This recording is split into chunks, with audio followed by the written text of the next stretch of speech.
ছোটবেলা তোর বাপ মারে খাইছস, এখন নামাজের নাম দে তুই কাজ ফাঁকি দেস। আজকে তোর কাজ ছুটাই দিমু, ছোট লোকের বাচ্চা এলো গাছ বাইন্দা থুমু, দেখি তুই নামাজ কিভাবে পড়তে যাস। কাকা আমার জানে মাইরা ফেলাম, তবু আমি নামাজ ছাড়বো না। এই লো বান দিলাম, দেখি তোর এই নামাজের লইগা কে তোর রক্ষা করে। আমি গেলাম মাঠের ভিতরে গরুটির ঘাস খাওয়াইতে।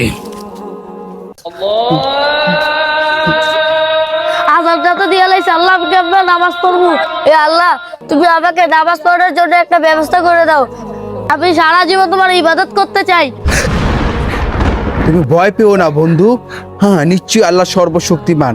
তোমাকে নামাজ পড়ার জন্য এখনই আমি সুযোগ করে দিচ্ছি। এরে আমার বান্দিন ছুটে গেছে, তাহলে আমি এখন নামাজ পড়তে পারবো? হ্যাঁ বন্ধু, তুমি নামাজ পড়তে পারবে। হে মহান রব্বুল আলামিন, তুমি তোমার রহমান নামের উসিলা পৃথিবীর সকল মুসলমান ভাই বোনদেরকে 5 ওয়াক্ত নামাজ পড়ার তৌফিক দান করো।